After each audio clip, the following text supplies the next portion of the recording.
शाम ढल रही थी और मैं निढाल सा आंखें मूंदे दरगाह के सहन के एक पोशीदा गोशे में दीवार के साथ टेक लगाए बैठा हुआ था। दफतन किसी के कदमों की हल्की सी चाप हुई। मैंने चौंक कर आंखें खोली। वो बिल्कुल मेरे सामने खड़ी थी। मेरा जिस्म शल सा हो गया। उसकी आवाज में लर्जिश थी। बोली, आप मुझसे जीत गए। मैं हैरत से गुंग बैठा रहा। न जाने वो कौन सी जीत की बात कर रही थी। मैं तो अपनी आखिरी बाजी भी हार चुका था। मैंने शिकवा किया, ताना दे रही हैं? वो जल्दी से बोली, नहीं नहीं, ताना नहीं है, एतराफ है। मैंने आज तक सिर्फ अपनी लगन को दुनिया की सबसे सच्ची लगन माना है और दुनिया का हर जुनू मुझे अपने जज्बे के सामने हेच और कमतर लगता था। लेकिन आज मैं ये एतराफ करती हूँ कि आपका जज्बा और आपकी लगन शायद इस दुनिया ही से मावरा है। मेरी हालत उस वक्त उस सिपाह सालार की सी थी जो जख्मों से चूर होकर जमीन पर गिर चुका हूँ। सांसें धीरे धीरे टूट रही हूँ, मगर सांसों से उड़ती खाक के पस मंजर में मरने से कुछ लम्हे पहले अपनी फौज को कले पर फतह का झंडा लहराते हुए भी देख रहा हूँ। ज़हरा की आंखों में आंसू थे और आज वो सितमगर भी मेरे जुनून की दाद दे रहा था जिसने मुझे दीवानगी की इस हद तक पहुंचाया था। उसे रोते देखकर मैं घबरा कर खड़ा हो गया, लेकिन मेरे लफ्ज जैसे कहीं खो से गए। मैंने कहा, ये क्या? देखें आपके आंसू, प्लीज। मैं उसे क्या कहता? खुद मेरी आंखें यूं बह रही थी जैसे सारे बंद आज ही टूटे हों। कितनी अजीब बात थी। हम दोनों का दर्द जुदा भी था और मुश्तरक भी, और सितम ज़रीफ़ी ये भी थी कि हम एक दूसरे को बेवफाई का इल्ज़ाम भी नहीं दे सकते थे। इतने में ज़हरा की माँ और हड़बड़ाई हुई सी खादिमा भी उसे ढूंढते हुए वहां चली आईं। उन्होंने शायद मामला कुछ भांप लिया कि मेरी हालत जार ने उनकी पत्थर दिल बेटी के सीने पर भी पहली चोट मार दी है। उन्होंने जब मेरे सर पर हाथ फेरा था तो हाथों की लर्जिश साफ महसूस की जा सकती थी। बोली तो लहजा कांपता सा भर्राया हुआ था। बोली, महलों का एक शहजादा क्यों अपनी जवानी इस खाक में रोल रहा है? कुछ भिखारियों की किस्मत में भीख भी नहीं होती बेटा। जाओ अपनी सल्तनत को लौट जाओ। मुझे उस माँ की आह से डर लगने लगा है जिसकी फूल सी औलाद को हमने यूं दरबदर कर दिया। हमें माफ कर दो, हमारी खता बख्श दो। वो जाने क्या कुछ कहती और मेरे सर पर हाथ रख कर रोती रही। ज़हरा की आंखें तो पहले ही बरस रही थीं। मैंने कहा, इसमें आपकी कोई खता नहीं है। मेरा मुकद्दर मुझे यहाँ खींच लाया है और तकदीर की मार मुझे तब तक झेलनी ही होगी जब तक मेरे नसीब में लिखी है। बास सल्तनतें खाक हो जाने के लिए ही मिलती हैं। उसके बाद वो वहां रुक नहीं पाईं और ज़हरा को लेकर दरगाह से निकल गईं। शाम को मैंने मौलवी खिजर को भी अपनी रवानगी के कसद से आगाह कर दिया। मेरी बात सुनकर वो बेहद उदास हो गए। बोले, क्या कहूँ मियाँ, मुझे तो तुम्हें रोकने का इख्तियार भी नहीं।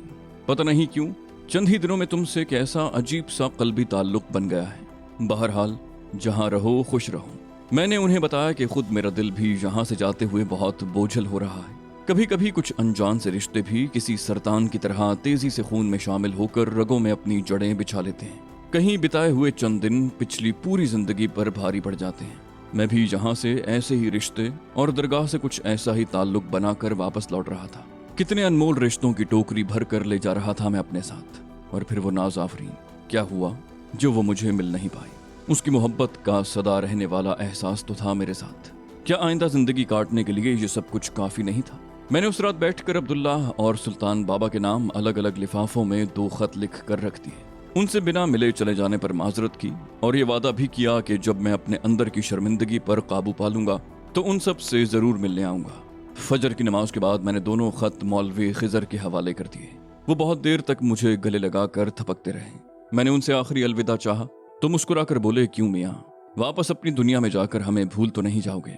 और कुछ याद आए ना आए, लेकिन मौलवी खिजरुद्दीन के हाथ की बनी सुबह की चाय तो तुम्हें जरूर याद आएगी, है ना? उनकी बात सुनकर पल ही भर में मेरे जब्त के सारे बंधन टूटने लगे। जाने खुदा ने हम इंसानों का दिल इतना कमजोर क्यों बनाया है? हम जा बजा खुद को अजियत देने वाले रिश्ते क्यों पाल लेते हैं? मम्मा और पापा ने यूं अचानक मुझे घर में देखा तो उन पर शादी मर्ग की कैफियत तारी हो गई। मम्मा को तो यकीन ही नहीं आ रहा था कि मैं मुस्तकिल घर वापस आ गया हूँ। पापा भी बहाने बहाने से तस्दीक कर रहे थे। बड़ी मुश्किल से मैंने किसी तरह समझाया कि इस वक्त शदीद थका हुआ हूँ और सोने के लिए अपने कमरे में जाना चाहता हूँ। अगली सुबह मेरी आंख शोर हंगामे से खुली। हस्बे तवक्को मम्मा ने मेरे सारे दोस्तों को खबर कर दी थी और वो सब नीचे लाउंज में जमा होकर चिल्ला चिल्ला कर मुझे नीचे बुला रहे थे। उनको मेरे शर्त हार जाने का यकीन ही नहीं था, क्योंकि इससे पहले मैं ऐसी कई शर्तें जीत कर और सुरखरू होकर वापस लौटा था।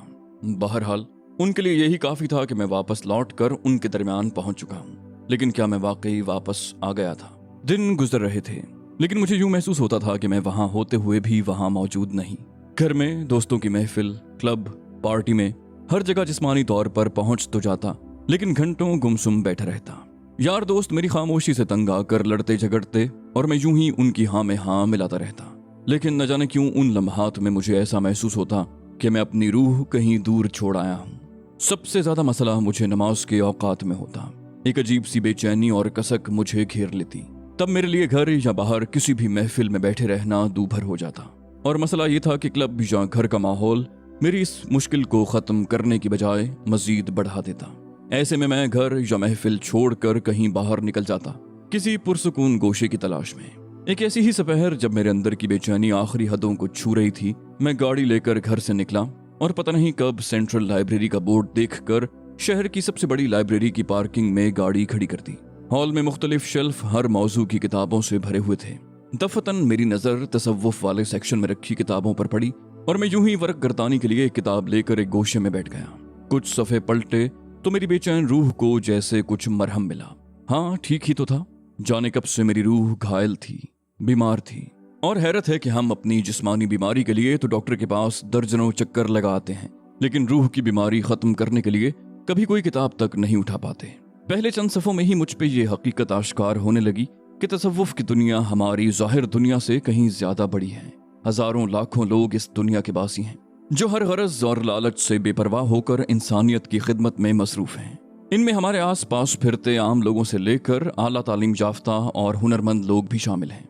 तसव्वुफ दरअसल रूह की दुनिया का दूसरा नाम था और मैं उस रूहानी दुनिया को छोड़कर वापस आ गया था। ये ऐसे लोगों की दुनिया थी जो किसी ओहदे मर्तबे की फिक्र किए बगैर हम जैसे भटके हुए इंसानों को उनकी असल राह पर लाने के लिए शायद अब तक मसरूफ रहने वाले थे। जैसे जैसे मैं किताब के सफ़े पलटता गया, मुझे हर सफ़े पर एक नए सवाल का जवाब मिलता चला गया। मुझे पता चला कि मजहब सिर्फ 5 नमाजें पढ़ने या रोजे रख लेने का नाम नहीं, ये सिर्फ बुनियादी फ़राइज़ हैं जिन्हें अदा करने के बाद मजहब का असल सलीका और असल निज़ाम शुरू होता है। मजहब तो बांटने का नाम है, चाहे वो मजहब की तालीमात हों या कोई दुनियावी शय। मजहब हर नेमत, इल्म और सलीके को दूसरों तक फैलाने का नाम है। और यही काम अब्दुल्ला, सुल्तान बाबा और मौलवी खिजर उस दरगाह की छोटी सी दुनिया के जरिए कर रहे थे, और यह सिलसिला लामहदूद था। घरों में, मस्जिदों, दरगाहों, दफ्तरों में, समंदर और पहाड़ों, साहिलों पर और न जाने कहाँ कहाँ ये लोग फैले हुए थे, और न जाने किस किस भेस में मजहब से दूर और मुझ जैसे भटके हुए लोगों को तालीम दे रहे थे। हमारे लाख धुतकारने, मजाक उड़ाने और शक करने के बावजूद ये धुन के पक्के अपना फर्ज सर अंजाम दे रहे थे। और मैं किस कदर बदनसीब था कि इस निज़ाम का एक हिस्सा बनते बनते रह गया। चंद घंटों के बाद जब मैं बोझल दिल लेकर लाइब्रेरी से उठा तो यूं महसूस हो रहा था कि जैसे कहीं मेरी ये लाइब्रेरी यात्रा भी किसी की दुआओं का असर थी। मौलवी खिजर से जब मैं बहुत ज्यादा सवाल करता तो मेरी सारी तकरार के बदले में उनका सिर्फ इतना ही जवाब होता, ठीक वक्त का इंतजार करो मियाँ, वक्त आने पर कुदरत तुम्हें हर सवाल के जवाब तक खुद पहुंचा देगी। अफसोस कि कुदरत ने मेरे बहुत से सवालों के जवाब तो दिए, पर बहुत देर से, या फिर शायद मैं खुद ही कुछ जल्दबाज निकला। लाइब्रेरी से घर पहुंचते पहुंचते शाम ढल चुकी थी, और जैसे ही मेरी गाड़ी घर के करीब पहुंची, मैंने घर के गेट से ज़हरा की स्याह शेवरले निकलते देखी। हाँ, वो उसी की गाड़ी थी, लेकिन हमारे घर क्यों? अगले ही लम्हे मुझे उस गाड़ी ने क्रॉस किया तो मैंने आगे ड्राइवर और पिछली सीट पर सिर्फ ज़हरा की अम्मी को बैठे देखा।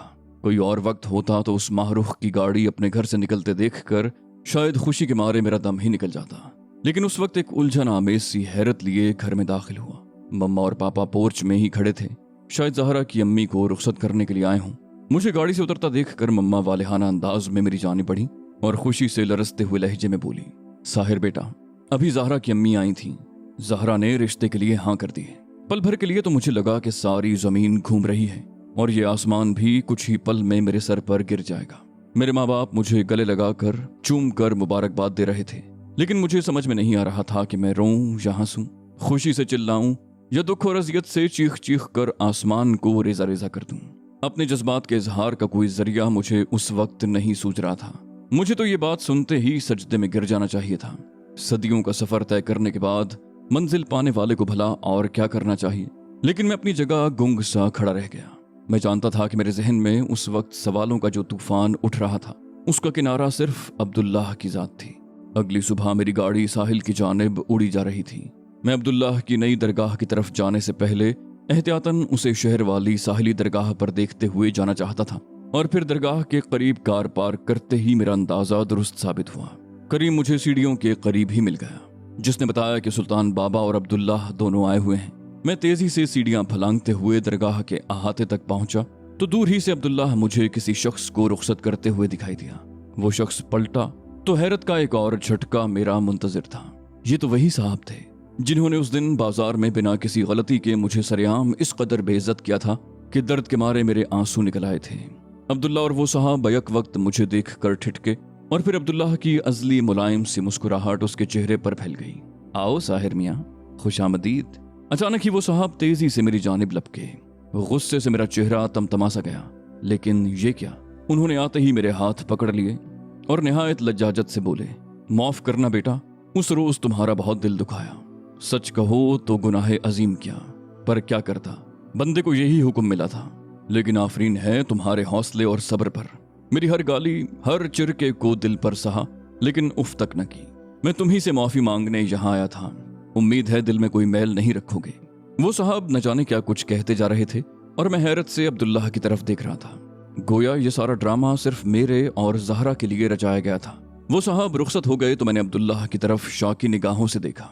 कहा, मैं जानता था ज़हरा की सूरत में तुम मुझे भीख जरूर दोगे, लेकिन अगर मुझे भिखारी ही बनाना था तो फिर इतने कड़े इम्तिहान में क्यों डाला? पहले ही दिन ज़हरा को क्यों नहीं कह दिया कि वो मेरी तरफ पलट जाए? अब्दुल्लाह ने कहा, नहीं, तुम गलत समझ रहे हो। सुल्तान बाबा ने सिर्फ तुम्हारा इम्तिहान लेने के लिए उस शख्स को वहां भेजा था। वो देखना चाहते थे कि पहले दिन आने वाले जल्दबाज और गुस्सीले साहिर और दरगाह पर चंद हफ्ते जीने वाले अब्दुल्लाह में कितना फर्क है। ज़हरा का वहां पहुंच जाना सिर्फ एक इत्तेफाक और तुम्हारी किस्मत की बदौलत था। अगर मुझे ये पता ना होता कि अब्दुल्लाह झूठ नहीं बोलता तो शायद मैं उस वक्त उसकी इस इत्तेफाक वाली बात पर कभी यकीन न करता। मैंने कहा, बहरहाल चाहे वो इत्तेफाक ही से वहां आ पहुंची थी, लेकिन सच यही है कि उसका दिल नरम करने में इत्तेफाक ने बहुत बड़ा किरदार अदा किया है। मैं ये कैसे मान लूं कि उसकी हाँ के पीछे मजीद कोई इत्तेफाक छुपा हुआ नहीं है? अब्दुल्ला मुस्कुरा दिया, बोला, अगर तुम उस रोज भड़क कर उस शख्स को पलट कर जवाब दे देते तो ये इत्तेफाक तुम्हारे खिलाफ भी जा सकता था। तुम्हें जो भी मिला तुम्हारे सब्र के अजर में मिला है, और बजाय खुश होने के तुम शुकूक व शुबहात में पड़कर अपनी जीत का मजा भी किरकिरा कर रहे हो। मेरा यकीन करो, मेरी उस लड़की से मुलाकात तो क्या बात तक नहीं होती। मेरा दिल बैक वक्त अब्दुल्लाह की बात पर यकीन भी कर रहा था और नहीं भी। इतने में सुल्तान बाबा की आवाज सुनाई दी, कहाँ चले गए थे मियाँ? हमारा इंतजार तो किया होता। मैं चौंक कर पलटा तो वो सामने ही हाथ में तस्बीह लिए खड़े थे। गर्मजोशी से मुझे अपने सीने से लगाया और गाल थपथपाए। मैंने शर्मिंदगी से माजरत पेश की। कहा, जब खिलाड़ी हार जाए तो उसे मैदान में खड़े रहकर किसी इशारे का इंतजार नहीं करना चाहिए, खुद ही मैदान छोड़ देना चाहिए। इसलिए आपका सामना किए बगैर ही चला गया। उम्मीद है आप मुझे माफ कर दें।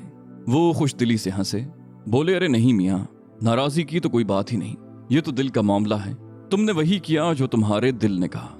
और भाई, ये तुमसे किसने कह दिया कि तुम हार गए हो? तुम्हारी फतह की खबर भी हम तक पहुंच चुकी है। आखिर जीत तो तुम्हारी ही हुई ना। तुमने जो चाहा आखिरकार उसे पा लिया। जीते रहो। सुल्तान बाबा मेरा कांधा थपथपा कर आगे बढ़ गए। मैं जानता था कि वो मुझे मजीद शर्मिंदगी से बचाने के लिए ज्यादा देर तक नहीं ठहरे। गोया ज़हरा के इकरार की उन्हें भी खबर हो गई थी। मेरे जहन में अब्दुल्लाह का मखसूस जुमला गूंजा, जब जब जो होना है तब तब सो होता है। लेकिन मेरी रूह को करार क्यों नहीं मिल रहा था? मेरे अंदर की बेचैनी लम्हा लम्हा बढ़ती क्यों जा रही थी? और फिर जब अब्दुल्लाह ने मुझे ये बताया कि वो और सुल्तान बाबा एक अहम मिशन पर बहुत जल्द किसी दूर दराज सफर पर निकल रहे हैं, तो मेरे मुंह से बेख्तियार निकला, तो पीछे दरगाह का ख्याल कौन रखेगा? अब्दुल्ला ने कहा, मिल ही जाएगा कोई ना कोई अल्लाह का बंदा। सुना है सुल्तान बाबा ने किसी नए अब्दुल्लाह का इंतखाब कर लिया है। अब्दुल्ला अपनी धुन में मगन मुझे बताता रहा, लेकिन मेरा दिल तो ये सुनकर ही डूब गया कि अब कोई और दरगाह की रखवाली करेगा। न जाने अपनायत का ये एक ऐसा एहसास था कि मैं दरगाह पर किसी नए अब्दुल्लाह की आमद का सुनकर कुछ ऐसे ही बेचैन हो गया जैसे मेरी कोई जाती जागीर लूट कर ले जा रहा हो। मैं टूटे हुए दिल से अब्दुल्लाह से फिर मिलने का वादा करके वहां से चला आया, लेकिन फिर मेरा दिल किसी भी काम में नहीं लग पाया। घर पहुंचा तो एक नई खबर मेरी मुंतजिर थी।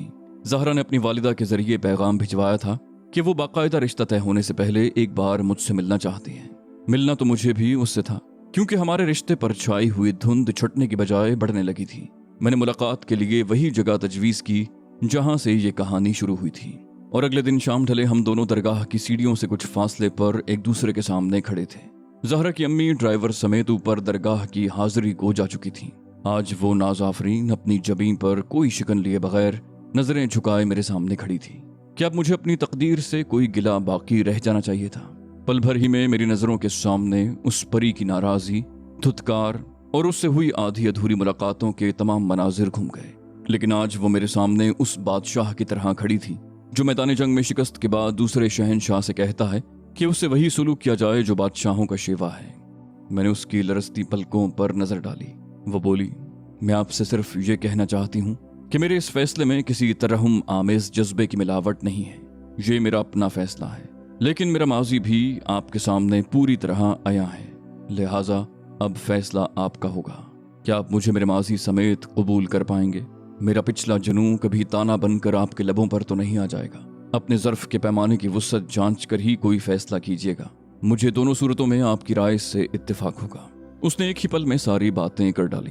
अब मैं उसे क्या बताता कि मेरे ज़र्फ का इम्तिहान तो कुदरत ने उसी दिन से लेना शुरू कर दिया था जब मैंने पहली मर्तबा उसे देखा था। मैंने कहा, ज़र्फ का पैमाना वसी न होता तो शायद हम दोनों आज यूं एक दूसरे के सामने खड़े न होते। लेकिन मैं आपसे सिर्फ एक सवाल करना चाहता हूँ, ये रिश्ता सिर्फ तन पर हुक्मरानी तक रहेगा या फिर मुझे रूह का गलबा भी हासिल होगा? मेरी बात सुनकर वो यूं चौंकी और नजरें उठाकर मुझे यूं देखा जैसे पहली मर्तबा देख रही हूँ। उसकी वो पहली नजर थी जो सिर्फ मेरे लिए थी, सिर्फ साहिर के लिए। उसके लब हिले। बोली, रूह पर कब्जा पाने में तो कभी कभी सदियां भी लग जाती हैं साहिर। मैंने कहा, तो फिर मैं मजीद कई सदियां इंतजार करने के लिए तैयार हूँ। क्या आप मेरे इंतजार की मंजिल तक मेरा इंतजार कर पाएंगी? मेरी बात सुनकर उसका गुलाबी चेहरा कुछ इस तरह खिल गया जैसे सोच और तफक्कुरात के सभी बादल एकदम ही छट गए हों। वो बोली, सोच लें, मेरे पास इंतजार के लिए जिंदगी पड़ी है, लेकिन क्या आप रूह से रूह के रिश्ते के लिए इतना बड़ा जुआ खेल पाएंगे? नतीजा कुछ भी हो सकता है। मैंने कहा, नतीजा जो भी होगा तो आपकी रूह का ही, और मैं इस दरबार में अपना सर तस्लीम अजल से ही खम कर चुका हूँ। उसके पंखड़ी से लबों पर मैंने जिंदगी में पहली मर्तबा एक मुस्कुराहट उभरती देखी, दुनिया की सबसे हसीन मुस्कुराहट। वो कुछ देर मुझे गौर से देखती रही, फिर धीरे से बोली, मेरी दुआएं सदा आपके साथ हैं। मैंने चौंक कर उसे देखा, लेकिन फिर वो वहां रुक नहीं पाई और सलाम करके चल दी। अपनी तकदीर पर जितना प्यार मुझे उस लम्हे आया, शायद जिंदगी में इससे पहले कभी नहीं आया था।